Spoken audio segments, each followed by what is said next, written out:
vois pas d'autre moyen de nous sortir du pétrin que de faire de la politique. Et l'idée, ce qui repousse les gens, c'est que l'idée qu'on a de la politique est complètement dégradée par la professionnalisation de la politique. Le fait que certains d'entre nous, depuis toujours, aient envie de tout décider à la place des autres. Ça, je pense qu'on aura toujours des humains. Dans des groupes d'humains, il y aura toujours certains humains qui auront envie de tout décider à la place des autres, donc faut bien qu'on fasse avec. Mais ce fait-là, et le non-appétit des autres, porte au pouvoir sûrement ceux qui ne devraient pas y être. Depuis Platon, on sait qu'il ne faut pas donner le pouvoir à ceux qui le veulent.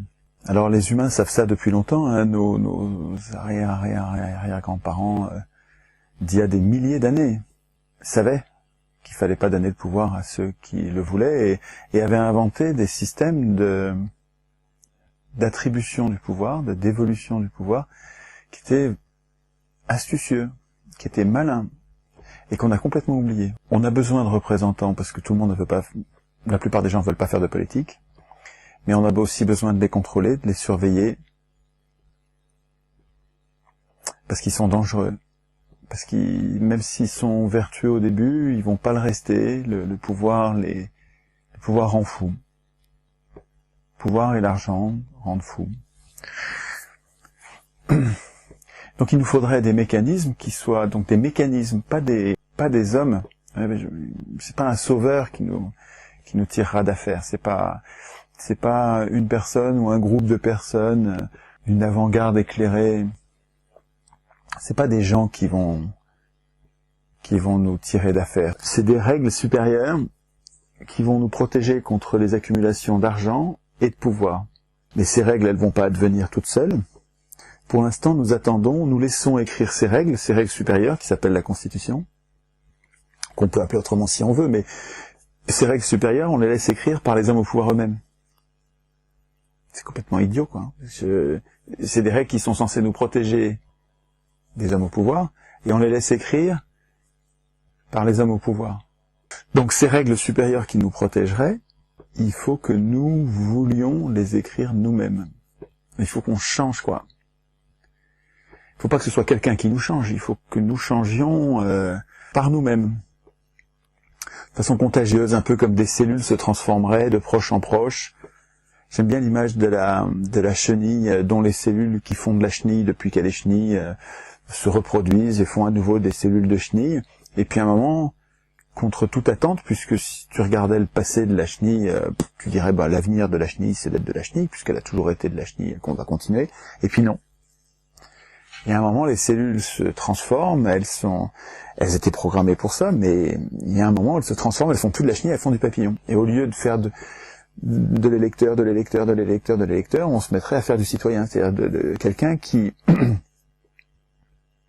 veut plus être un enfant, qui a été enfant jusque-là, mais puis maintenant il y en a marre, quoi. Hein, il veut plus de parents, politiques, il veut des gens qui le servent et plus qui soient des maîtres. Et donc je travaille à ça, à organiser, à favoriser, à déclencher, à animer des contagions. Parce que je vois pas d'autre moyen de nous protéger des puissants du moment qui ont tout pris là. Là, il y a une accumulation de pouvoir et d'argent, les deux, dans un tout petit nombre de mains, de gens qui sont prêts à tuer, à massacrer, à tuer par milliers, par millions, pour rester riches et puissants. Et nous, on n'a rien. On n'a ni armes, ni argent, ni médias. Par contre, l'idée de nous transformer tous de façon contagieuse en imposant une procédure qui permette plus aux riches de voler le pouvoir. Je pense que l'élection de maître, ce qu'on appelle la procédure qu'on appelle démocratique alors qu'elle est profondément antidémocratique, l'élection permet aux riches d'acheter le pouvoir comme on achète une voiture, aussi simplement qu'on achète un objet. Et donc cette procédure, elle nous enferme dans une prison politique. on n'en sortira jamais tant qu'on défendra l'élection. Tant que ces gens-là, qui sont la multitude, qui sont les 99%, tant que ces gens-là défendront l'élection, ils seront infantilisés et condamnés aux travaux forcés par les riches du moment. Il y a une procédure qui est par construction anti-oligarchique, qui est le tirage au sort. Qui fait peur au début parce qu'on se dit ça va être n'importe quoi. Non, ça va pas être n'importe quoi, ça va être n'importe qui. Et n'importe qui sera plus honnête qu'un élu, qu'un candidat qui a réussi à être élu avec l'argent des riches, qui ne peut pas être honnête. Il est débiteur par rapport aux riches qui l'ont fait élire. Je dis pas qu'il est malhonnête par nature, je suis pas raciste. Je dis que la façon dont il accède au pouvoir, l'élu, la façon dont les riches, par les médias, que les riches ont achetés pour pouvoir faire élire justement leurs marionnettes, par les médias, par le financement de la campagne, par toutes sortes de coups de pouce, les riches en aidant les élus font des élus des débiteurs, qui en font des ennemis du peuple. Je ne confonds pas l'intérêt des 1% les plus riches avec l'intérêt des 99% qui travaillent. Le tirage au sort, en fait, il fait peur au début parce qu'on se dit que on va prendre les décisions au sort, c'est pas ça. Évidemment pas. Le tirage au sort, il permet d'empêcher les riches de voler le pouvoir. Et après ça, si vous avez peur et bien sûr, c'est normal, on a tous peur de tirer au sort un incompétent ou un salaud, donc quelqu'un qui est idiot ou quelqu'un qui est méchant. C'est les deux grands dangers du tirage au sort. Il y a plein d'idées pour éviter ce risque. D'abord, on peut ne pas tirer au sort une personne, mais plusieurs. Et si vous tirez au sort 100 personnes, vous n'allez pas tirer au sort 100 abrutis. Ou 100 félons. Non. Ou bien, si vous croyez ça, vous avez une image très dégradée du peuple et, bon, c'est possible, c'est peut-être vous qui avez raison, mais vous n'êtes pas démocrate, quoi. Celui qui est démocrate, il a une confiance de principe dans l'humain en général. Et puis, donc, en tirant au sort plusieurs, vous mettez à l'abri du mauvais tirage au sort, de la mauvaise chance. Mais il y a plein d'autres procédures. Vous pouvez aussi contrôler les tirés au sort. Si vous les contrôlez en permanence, avec une possibilité de les révoquer. Quand vous vous apercevez que vous n'êtes pas content de la façon dont ils se comportent, vous pouvez les révoquer à tout moment.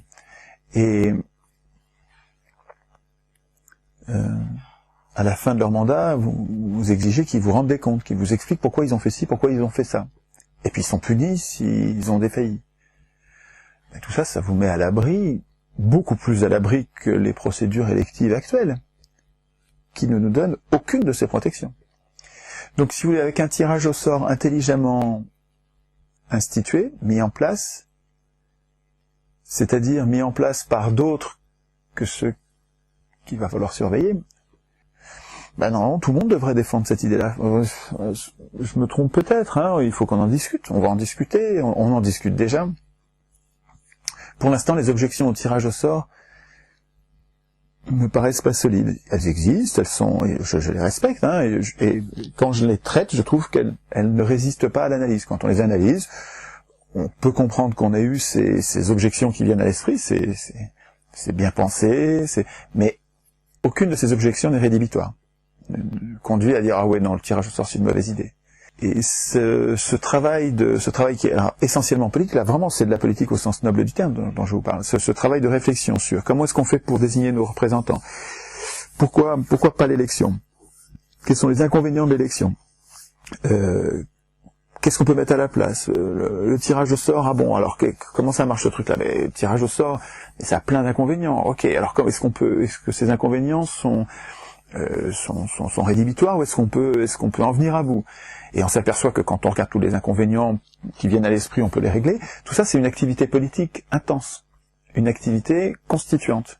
C'est-à-dire que les humains qui réfléchissent à ces sujets-là sont en train de penser leur constitution, en train de penser les règles supérieures, c'est pas les lois, c'est la façon dont on désigne ceux qui vont écrire les lois, la façon dont on contrôle les gens qui vont écrire les lois, la façon dont nous gardons la main sur ces gens-là quand ça nous chante de notre propre initiative, comment on reprend la main par des référendums d'initiative populaire. Cette réflexion sur ces institutions, c'est un travail constituant.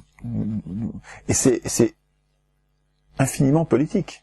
C'est absolument politique. Et à mon avis, c'est cette politique-là que les humains devraient faire. Les humains simples, les 99%, devraient faire ce minimum de politique qui est le travail constituant, la réflexion constituante. On n'est pas obligé de penser à tous les problèmes constituants, on n'est pas obligé d'être capables tous de rédiger une constitution de toutes pièces, complètement. C'est pas nécessaire, ça. Il faut qu'on ait tous réfléchi plusieurs jours, qu'on ait substantiellement réfléchi aux principaux problèmes, principales règles d'une constitution, pour être capable d'en lire une le jour où ça va péter et où parce que les insurrections, il y en a partout dans le monde, donc ça va arriver. Je sais pas quand, je sais pas comment, mais peu importe. Des insurrections, il y en a partout sur Terre depuis toujours. C'est une banalité, quoi. Hein. Et simplement, on se fait enfumer à chaque fois parce qu'on s'est pas entraîné jusqu'à présent à écrire nous-mêmes la société d'après, les règles supérieures de la société d'après. Je suggère que pendant qu'il est encore temps, pendant qu'on a de quoi vivre, qu'on n'a pas trop peur, qu'on est libre de se réunir, de se parler, qu'on s'entraîne, comme on s'entraîne à un match de foot, qu'on s'entraîne à être bon en foot pour la prochain match. Parce que pour l'instant, on s'est jamais entraîné, donc à chaque fois qu'il était question de jouer, on dit non, la Constitution, on n'est pas capable, on sait même pas ce que c'est. Et donc on la laisse écrire par les professionnels de la politique. Et à chaque fois, on se fait enfumer, parce qu'à chaque fois, ils écrivent leur puissance et notre impuissance. Bon, je prends le problème à la racine, et je suggère à mes frères humains pour mettre fin à ce cercle vicieux qui n'arrête pas de s'auto-reproduire, de nous entraîner à froid avant l'insurrection, qui sera peut-être pacifique si on est très nombreux, si on est très très très très nombreux comme en Égypte, là. Ils étaient presque tous dans la rue, quoi. Hein. Si on est très très très nombreux à vouloir la même chose, on veut écrire nous-mêmes la Constitution. Voilà, on veut plus les lire. On veut plus lire l'Assemblée constituante, on veut l'écrire nous-mêmes. Et si on est très nombreux à vouloir le faire, mais il n'y a rien qui se met en travers. Même l'armée, même les militaires vont vouloir écrire eux-mêmes la Constitution. Vous voyez, si c'est vraiment contagieux, les seuls qui seront pas touchés par la contagion, c'est les voleurs de pouvoir actuels, c'est-à-dire c'est les riches. Les riches et leurs marionnettes politiques et médiatiques, mais c'est très peu de monde, ça, c'est très très peu de monde. Si tous les autres sont contaminés par l'idée que pour faire une société apaisée et juste, il faut qu'on écrive nous-mêmes la Constitution, si on est très nombreux, ça se fera de façon pacifique. Mais ça pourra avoir lieu que si on s'est entraîné avant. Pour l'instant, les gens savent même pas ce que c'est qu'une constitution. Ils savent encore moins comment l'écrire. Donc ils se font pas confiance en eux-mêmes. Ils se disent je suis pas capable.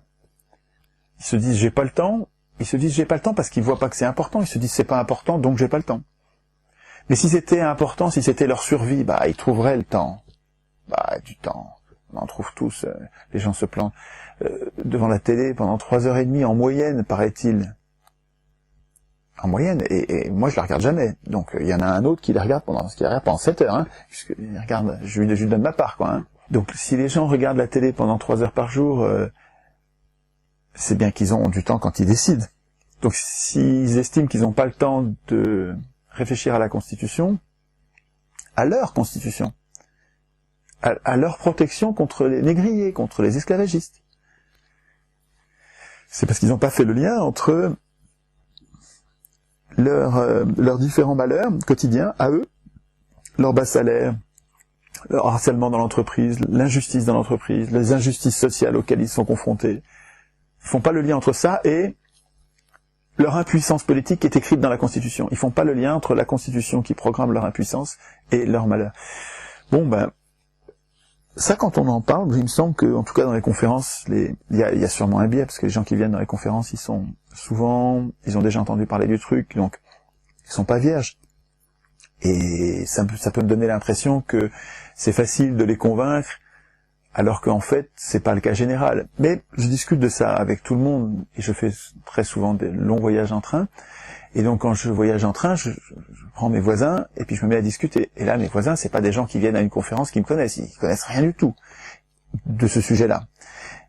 Et je vois bien qu'en 1 heure, 2 heures, ils comprennent très vite le sujet. Hein. Ils comprennent très vite et donc c'est un sujet sur lequel on peut être contagieux. Je pense qu'on peut être, nous pourrions être contagieux. Il ne tient qu'à nous que ça se répande comme une traînée de poudre. Je trouve qu'il y a de bonnes raisons pour que ça se répande. Ça peut marcher, ce plan. Ça va pas marcher tout de suite, mais ça peut marcher très vite. Et si ça marche pas vite, c'est parce que nous ne nous en occupons pas. Voilà. Mais donc là, on fait un film. Là, on en fera un autre. Celui-là, il va faire une chanson. Celui-là, il va faire une pièce de théâtre. Et celui-là, il a fait une bande dessinée. Lui, il a fait des affiches, des tracts. L'autre, il fait des gags. On essaye différentes manières d'être contagieux et on n'a pas encore trouvé, je trouve, une forme qui est très contagieuse, qui est très marrant, très court, très insidieux, qui me laisse une trace et qui fait que les gens continuent à y penser et ça les a bousculés et maintenant ils se mettent à travailler le sujet.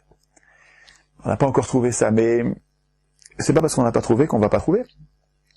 Il faut chercher, voilà, c'est toujours le cerveau humain, c'est comme ça. Hein. On passe notre temps en réfléchissant, à d'abord buter sur une difficulté, on trouve pas, et puis c'est en réfléchissant, en s'obstinant, qu'on finit par trouver. Là, on est comme une espèce de cerveau collectif qui cherchons différents moyens, par différentes voies, différents médias, de nous contaminer les uns les autres pour... on parle de virus pour montrer qu'il faudrait qu'on arrive à être contagieux, enfin, il faudrait que l'idée arrive à se reproduire toute seule. L'idée émancipatrice qui consiste à écrire nous-mêmes la Constitution et mettre du tirage au sort dans nos institutions, à commencer par le tirage au sort de l'Assemblée constituante. Il faudrait que cette idée-là devienne contagieuse comme un virus. Donc voilà, sur l'essentiel, il me semble que ce que nous devrions faire, plutôt que de nous en prendre aux conséquences qui sont les différents problèmes graves auxquels nous sommes confrontés aujourd'hui, comme ce traité transatlantique, qui est une félonie, une trahison absolue, un truc est gravissime, un sabordage de la souveraineté nationale, la souveraineté populaire, un sabordage, un trou dans la coque percé par nos représentants, nos prétendus représentants, qui sont des traîtres absolus. Ça mérite la tôle, la prison. Ces gens-là devraient être en prison, ils nous trahissent. Ils signent en secret des accords qui vont contre l'intérêt général, diaboliquement contre l'intérêt général. Les multinationales vont pouvoir attaquer en justice les États qui les gênent. Ah putain, mais qu'est-ce qu'on attend alors, qu'est-ce qu'on attend pour faire quoi s'en prendre au traité? Mais on peut rien faire. Ce traité, nous sommes impuissants. Je vous rappelle que la Constitution, il faut pas l'appeler comme ça. Il faut pas l'appeler comme ça. Notre anti-constitution a tout prévu, parce qu'elle a été écrite par les élus, hein, elle a tout prévu pour que nous ne puissions rien faire, justement. Donc, évidemment, je veux bien parler du traité transatlantique et tempêter avec les autres. Mais ça sert à rien. On l'a déjà fait avec l'AMI, l'accord multilatéral sur l'investissement, qui était la même abjection, qui mettait les États sous la coupe des entreprises multinationales. Et c'est vrai qu'en le dévoilant et en le dénonçant, ce truc-là pouvait se développer qu'en secret. On les a obligés à s'arrêter. Mais ils reviennent, ils recommencent. Alors est-ce qu'en dévoilant celui-là, on arrivera à le désactiver? Je sais pas. je pense qu'il reviendra, c'est-à-dire qu'il faut prendre le problème à la racine. Et à la racine, c'est la Constitution. Et la racine de la Constitution, c'est nous n'ayant pour l'instant aucun appétit, aucune idée de ce que c'est que la Constitution et aucun appétit à l'écrire. Bon, voilà, c'est ça, il faut s'occuper de ça, quoi. Il faut arrêter de renoncer, arrêter de démissionner du processus constituant.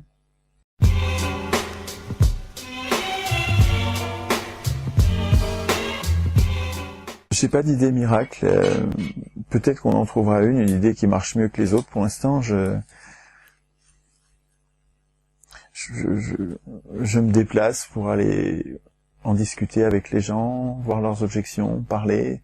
Et je pense que si on faisait tout ça, au lieu de rester chez nous, si on allait voir les gens, leur en parler, les gens sceptiques, les gens qui sont en train de se réveiller, aller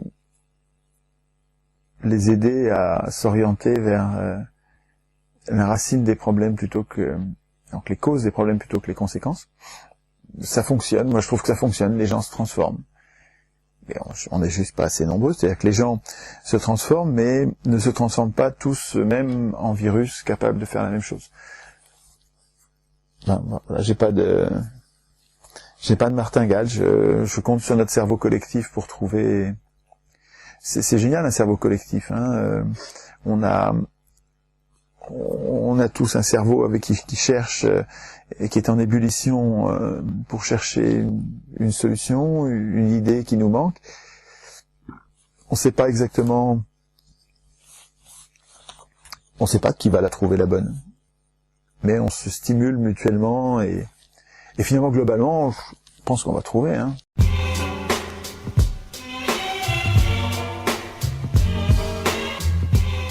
Oui, mais encore une fois, on est sur des conséquences. Qui va instituer le revenu de base? Des élus. Les élus nous rendraient autonomes par rapport aux travaux forcés qu'ils ont institués depuis 200 ans. Mais d'où viendrait que nos maîtres nous émanciperaient? Ça n'arrivera jamais. Les seules motivations que je trouve dans les pouvoirs publics actuels pour défendre ce qu'ils appellent le revenu de base, c'est parce que c'est des motivations qui consistent à détruire toute la protection sociale, les cotisations sociales et l'autoprotection que les salariés ont inventée avant-guerre et après-guerre, à la fin du XXe siècle.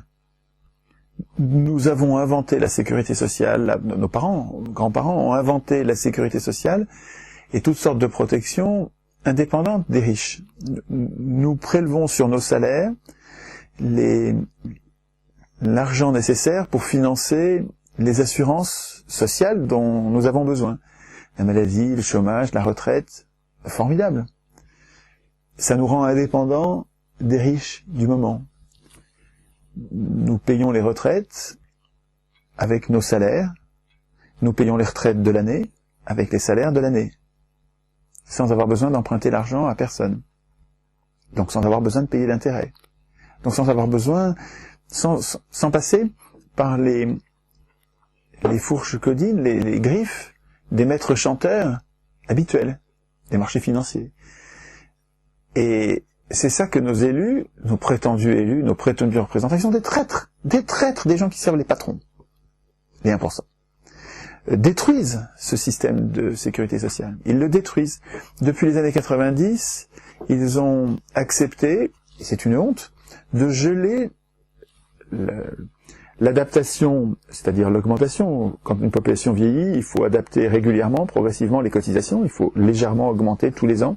Donc prélever sur la croissance, donc sur les gains de productivité, on prélève le petit peu nécessaire chaque année pour que les comptes restent équilibrés. Depuis les années 90, le gouvernement a décidé, il devrait pas pouvoir s'en mêler. Normalement, c'est pas l'État qui gère les caisses sociales, c'est les salariés eux-mêmes. L'État devrait rien avoir à faire là-dedans.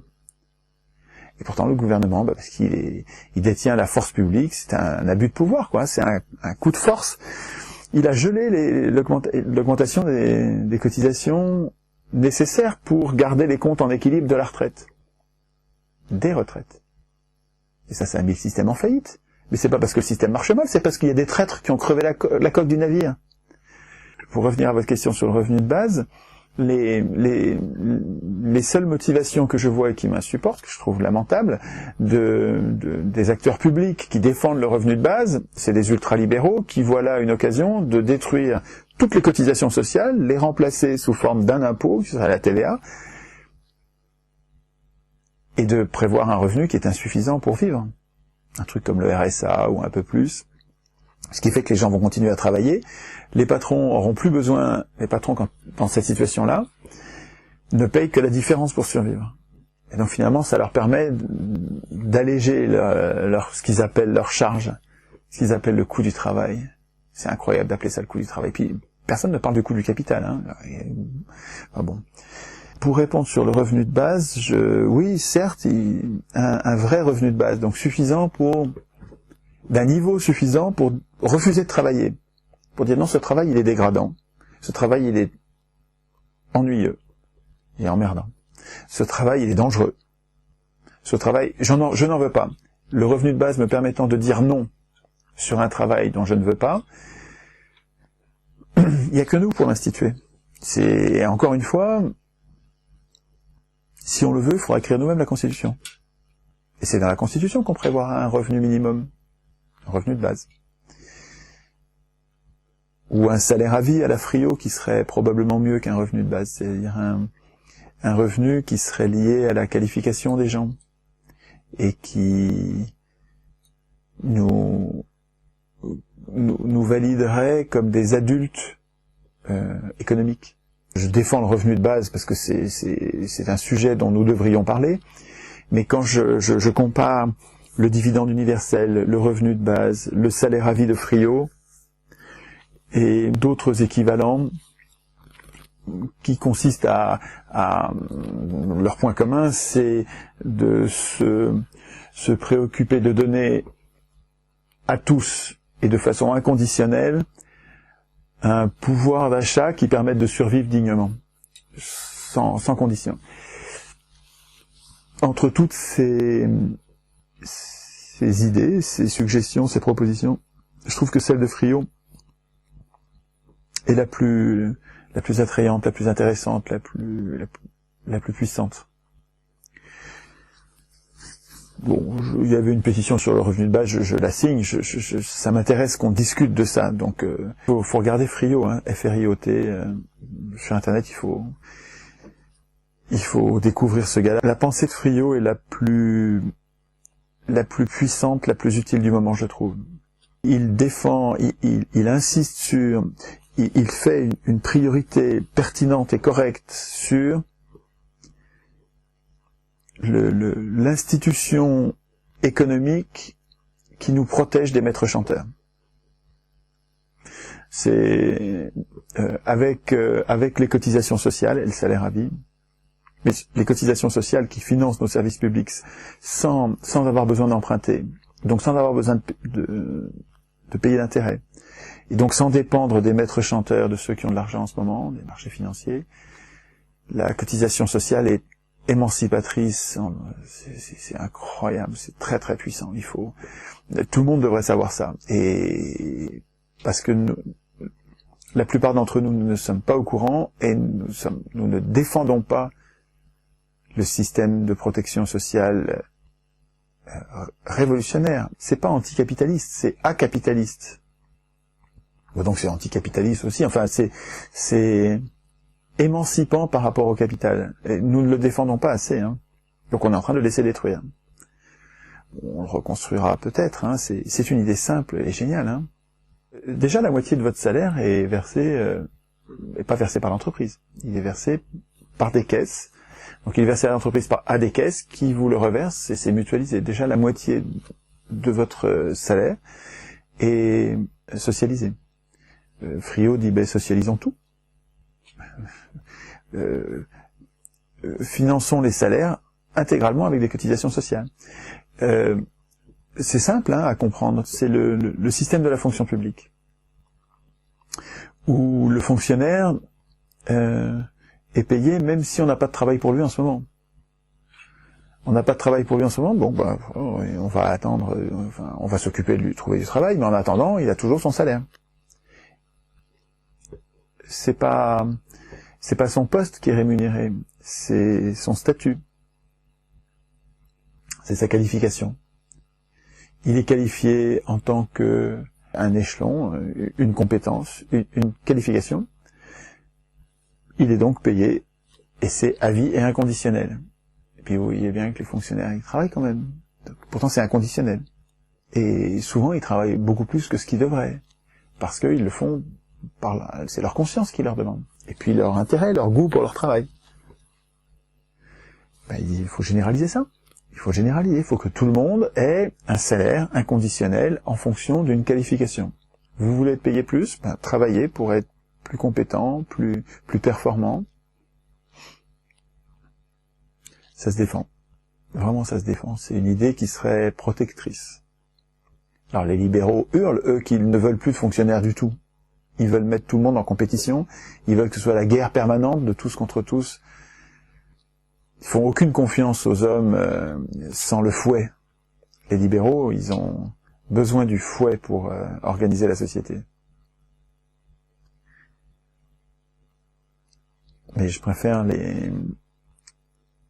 la pensée de Friot à celle des libéraux.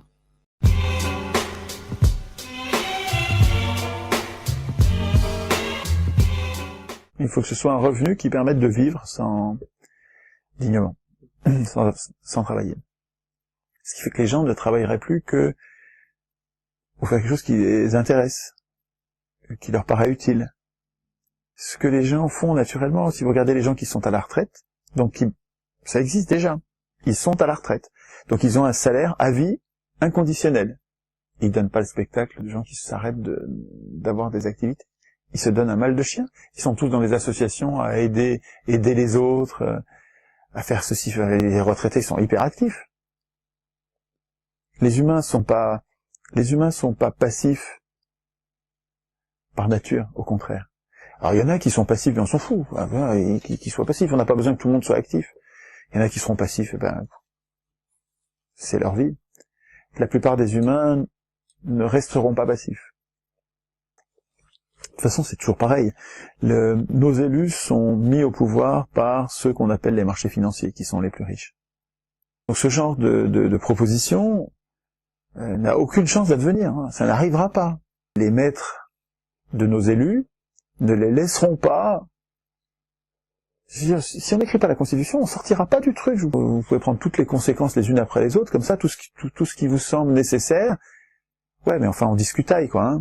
On discutaille, on bavarde, on ferait mieux de s'occuper de l'essentiel. Comment on reprend le contrôle de nos élus? Les banques sont moins bêtes que nous, Ils ont écrit la Constitution européenne. Les banquiers, et les industriels, les multinationales, c'est-à-dire les banques, les multinationales, il y a longtemps que les banques ont pris le contrôle des multinationales, ils ont pris le contrôle politique des États. Les institutions européennes ont été écrites pour les juristes payés par les banques. Donc les banques ont une constitution, et nous pas. Alors on dit il faudrait revenu de base, mais arrêtez de discuter sur les conséquences. Arrêtez de discuter sur ce qu'il faudrait faire. Les élus n'ont aucun intérêt, n'accordent aucune attention à ce qui est nécessaire pour nous. Ils n'accordent d'attention que ce qui va donner l'apparence de servir l'intérêt général pour qu'il soit à nouveau élu. Et encore. Mais les élus ne servent pas l'intérêt général. Les élus servent l'intérêt des banques. Faut arrêter de dire, il faudrait que les élus fassent ceci, fassent ça, ils ne le feront jamais. Donc, on se disperse quand on prend nos problèmes par ce bout-là de la lunette, par ce bout-là, on s'interdit de régler quoi que ce soit. Voilà. Quand on s'occupe pas d'instituer d'abord notre puissance politique, quand on dit il faudrait faire ci, il faudrait faire ça, et en laissant des ennemis littéralement dirigés, on accepte d'être condamné à bavarder, à bavardouiller, à discutailler, à ergoter sans fin, sans rien changer. Il y en a marre, quoi. Il faut arrêter de dire il faudrait faire ci, il faudrait faire ça. Il faudrait d'abord instituer notre puissance. D'abord instituer notre puissance politique. Toutes ces discussions sur il faudrait faire ci, il faudrait faire ça, alors que nous sommes dirigés par des gredins, on perd son temps à dire il faudrait faire ci, il faudrait faire ça, sans parler de notre impuissance constitutionnelle. Constitutionnelle, c'est-à-dire que dès le départ, au départ et au plus haut niveau, nous sommes impuissants. Putain, c'est pas un détail quand même ça. Et sont puissants les amis des riches, parce qu'ils ont été mis au pouvoir par les riches, qui ont acheté les médias. Le Crédit Mutuel, une banque, vient d'acheter le quart de la presse quotidienne régionale, de la PQR. Le quart des journaux de province vient d'être acheté par une banque. Pourquoi une banque achète le quart des journaux? Pour faire élire leurs marionnettes. Bon, ben ça va, quoi. Hein. Je veux dire, c'est ça notre problème. Élection, piège à con, et c'est pas un slogan, c'est une vérité comme la loi de la gravitation. Élection, piège à con.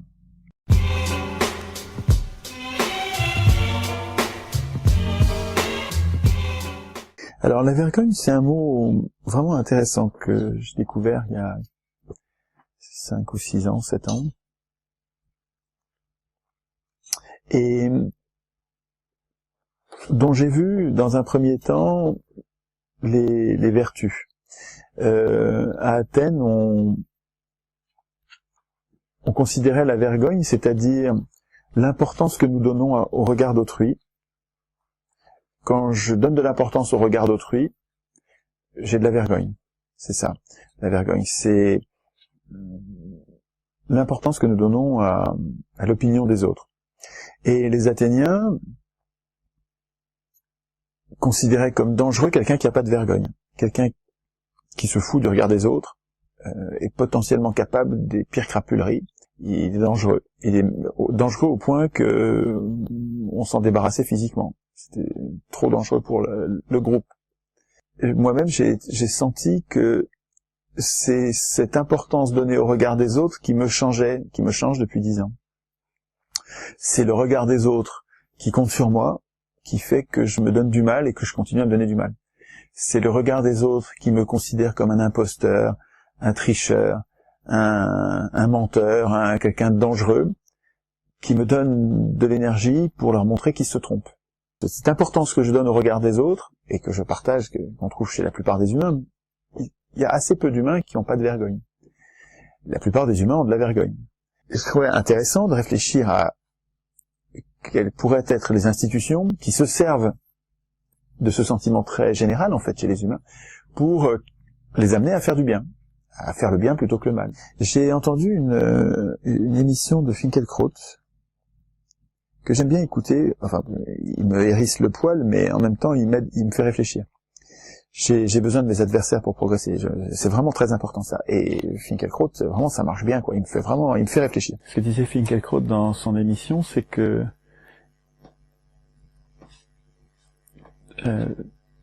trop de vergogne, on disait même la vergogne, conduisait les gens pendant la guerre à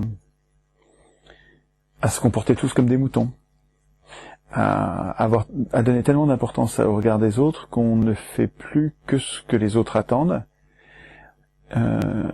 y compris quand les autres sont en train de faire des horreurs. Et quand les autres sont en train de lyncher, celui qui a trop de vergogne, il va lyncher aussi. Quand les autres déportent, ou torturent, ou maltraitent, ou deviennent odieusement racistes, ceux qui ont trop de vergogne deviennent des collabos, quoi. Et il y a du vrai, vraiment il y a du vrai là-dedans. C'est-à-dire que si effectivement la vergogne est capable d'être un moteur de vertu, quand je suis sensible au regard des autres qui attendent de moi d'être vertueux, et au regard des autres qui me reprochent de ne plus l'être, ça c'est vrai. Et en même temps, dans un peuple qui est en train de devenir odieux, la vergogne empêche de défendre la vertu envers et contre tout. Et donc c'est vrai qu'un donneur d'alerte, un résistant, c'est quelqu'un qui se comporte pas comme les autres et qui trouve sa vergogne autrement que dans le regard du plus grand nombre. Si le regard du plus grand nombre est en train d'exiger qu'on déporte les tziganes, les juifs, la population maltraitée du moment, celui qui a trop de vergogne sera incapable de résister. C'est vrai ça. Donc il faudrait qu'on arrive à intégrer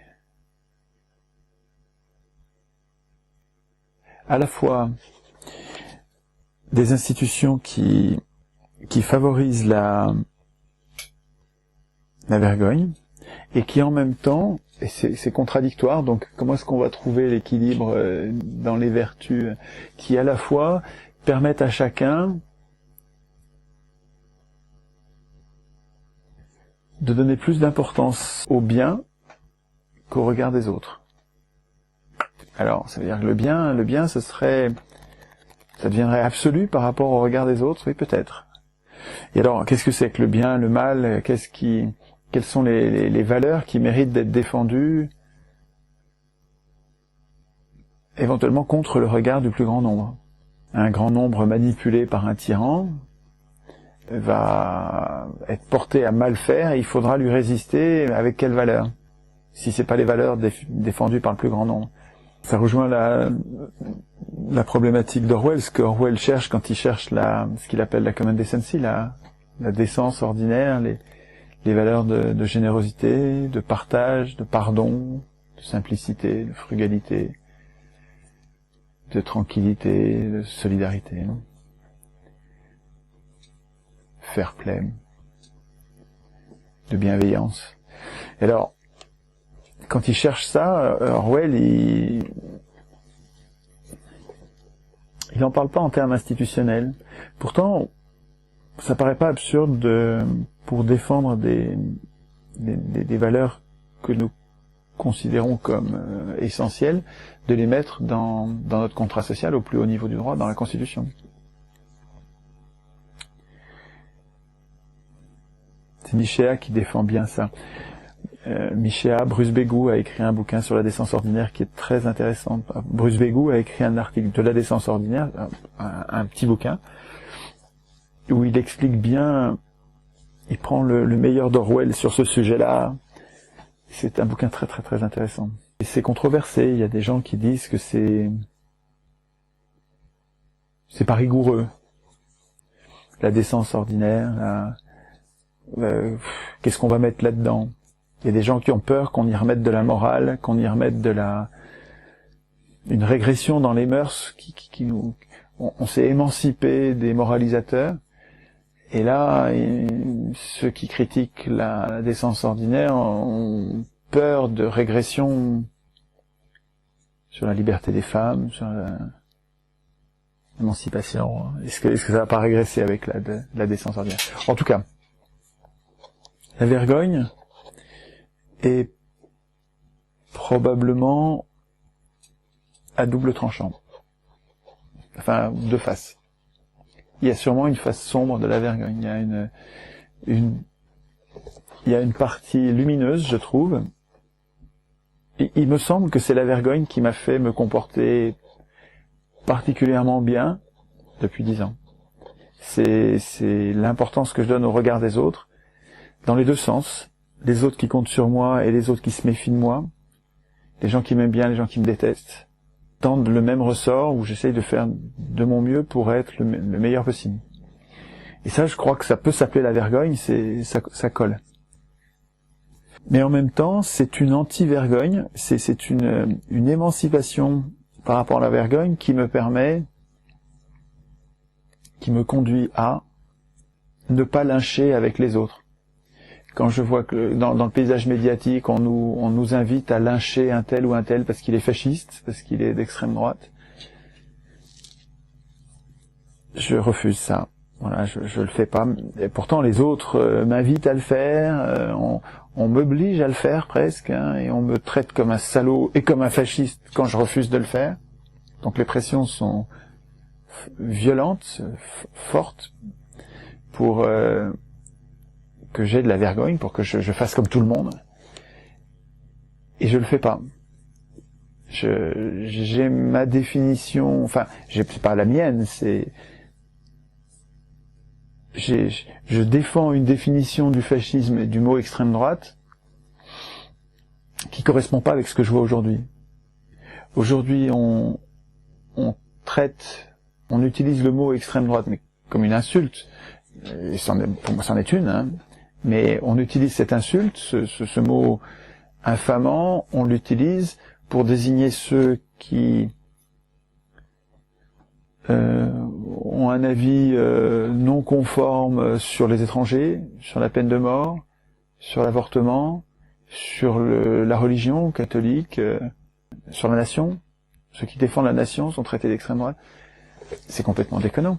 Enfin, pour moi, c'est complètement déconnant. L'extrême droite, je suis sur la ligne Guillemin, qui m'explique que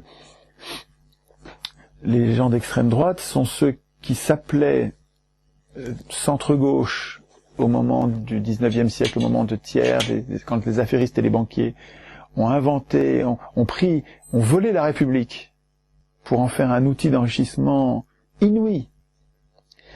Et se sont appelés républicains, démocrates, radicaux, progressistes, alors que c'était des crapules, des voleurs, des négriers, des esclavagistes qui tiraient sur les mineurs en grève, qui assassinaient les gens de la commune, des bains de sang, Et ces gens-là s'appelaient centre-gauche, républicains, alors qu'ils étaient d'extrême droite, et ils se sont avoués d'extrême droite, ils sont devenus ouvertement fascistes, avec la montée des socialismes à la fin du 19e siècle, quand les idées communistes ont commencé à monter, au point que les électeurs se sont mis à ne plus voter à droite, enfin du côté des soi-disant républicains, mais voter pour des vrais socialistes, alors là, les soi-disant républicains, le loup est sorti du bois, et se sont devenus des fascistes. C'est-à-dire qu'en fait, les fascistes, les gens d'extrême droite, c'est les propriétaires, mais les grands propriétaires, les possédants, les grands possédants, les ultra privilégiés, qui sont prêts, qui veulent bien de la République quand ça leur donne tout le pouvoir, quand les élections leur donnent tout le pouvoir. Ouais, ça, ils sont républicains. En fait, c'est des fachos. Enfin, c'est des gens d'extrême droite, des négriers, des esclavagistes. Et ils se montrent comme fascistes et d'extrême droite quand ils sentent qu'ils vont perdre les élections. Donc le fascisme, c'est les possédants qui ne renoncent à la République et à la démocratie quand ils commencent à perdre des élections. Alors ça, c'est un mot qui a du sens. Extrême droite, là, c'est un mot qui a... c'est les 1% contre les 99%. C'est ça l'extrême droite. Volontairement ou non, le mot extrême droite désigne autre chose maintenant. Ça désigne plus les banquiers et les possédants. Ça désigne des gens qui ont une idée de la nation, des gens qui ont une idée sur le catholicisme, des gens qui ont une idée sur les étrangers qui veulent pas qu'il y ait trop d'immigration, des gens... Mais c'est pas ça l'extrême droite. Enfin... on s'est fait voler le mot, enfin, le mot a été détourné, avec ce nouveau sens, on n'arrive plus à incriminer les vrais ennemis du peuple, les banquiers, les industriels et les banquiers. Et donc quand on me dit, lui c'est un salaud, un raciste, un fasciste, un mec d'extrême droite, je regarde, est-ce qu'il sert les intérêts des banquiers? Est-ce qu'il sert les intérêts des industriels, des spéculateurs? Non. Donc c'est pas un gars d'extrême droite. Et donc, et là, j'ai pas de vergogne. Enfin, j'ai pas de vergogne. Oui, c'est ça, j'ai pas de vergogne. C'est-à-dire que j'ai plein de copains, des gens à qui je tiens beaucoup, des gens de gauche que j'aime, hein, qui se détournent de moi à cause de ça, qui deviennent mes ennemis. C'est pas moi qui les considère comme des ennemis, c'est eux qui me considèrent comme un ennemi. Ils se mettent à me détester. Parce que j'ai pas voulu appeler fasciste celui que eux considèrent comme fasciste. Et donc ils me considèrent maintenant, moi aussi, comme fasciste. C'est totalement déconnant. C'est complètement déconnant. Donc Vergogne, oui et non. Oui et non. Oui. Et non.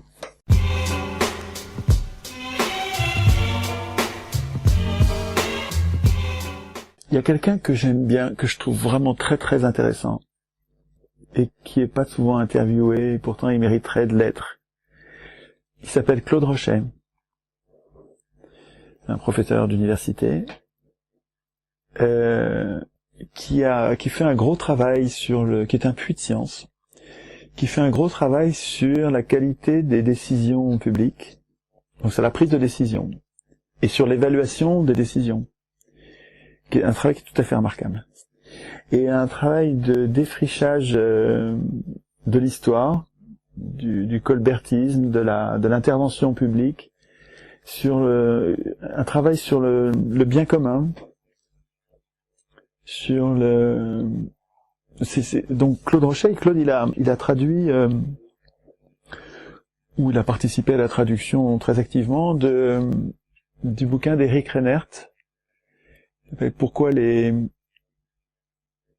Comment les pays riches sont devenus riches et pourquoi les pays pauvres restent pauvres, quelque chose comme ça. Un livre remarquable, vraiment remarquable. Vous devriez l'interroger. Ce serait important, je crois, de vulgariser, de faire connaître ce bonhomme. Il a une pensée très utile. Claude Rochet, R-O-C-H-E-T. Il a un blog, plein de choses très intéressantes. Shlomo Sand me paraît très intéressant. Alors lui, il y a quelques vidéos déjà. Il a fait 3 bouquins remarquables. Le dernier est vraiment extraordinaire.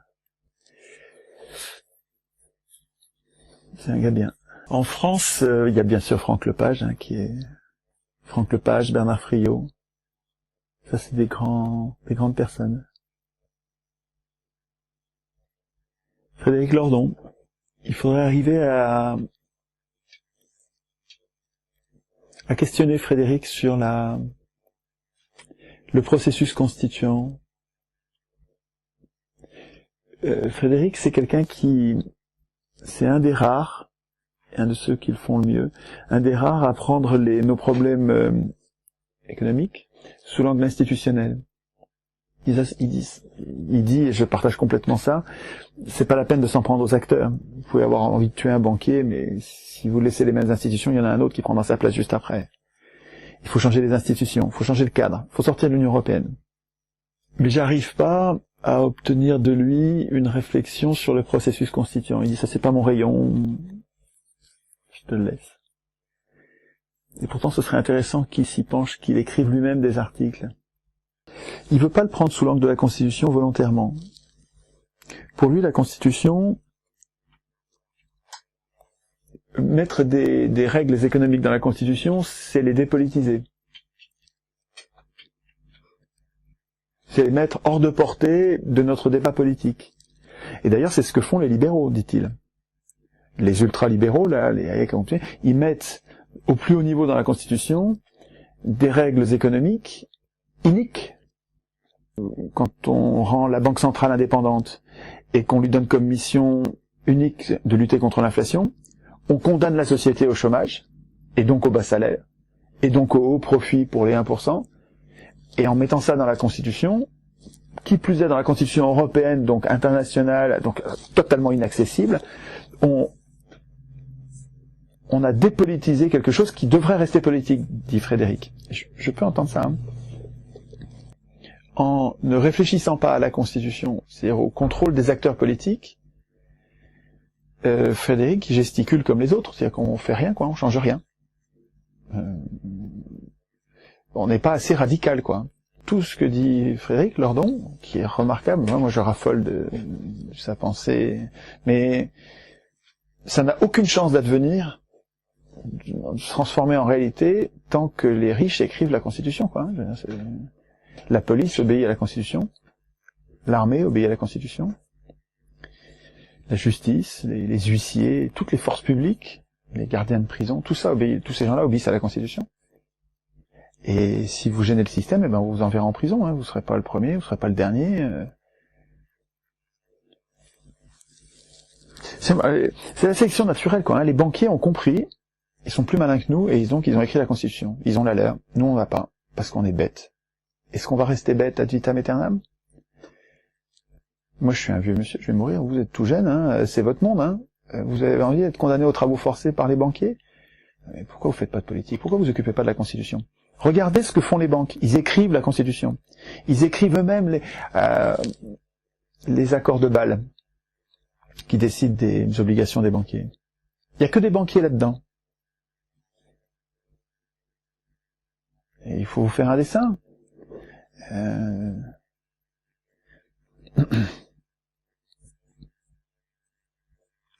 Donc, ouais, Frédéric Lordon, Chomsky, vous n'arriverez pas à la voir. Vous devriez interroger Annie Lacroix-Ries. Remarquable. Remarquable dame. Un travail sur la corruption, sur le fait que la Deuxième Guerre mondiale a été voulue par les industriels et les banquiers, voulue, financée, payée. Tout le monde voulait Hitler. Tous les riches voulaient Hitler. Et c'est les mêmes qui veulent l'Union européenne.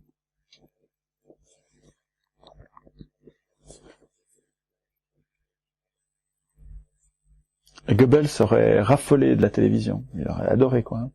On va avoir beaucoup plus de mal à résister contre les fascistes 2.0 d'aujourd'hui à cause de la télé. Et Hitler n'avait pas la télé.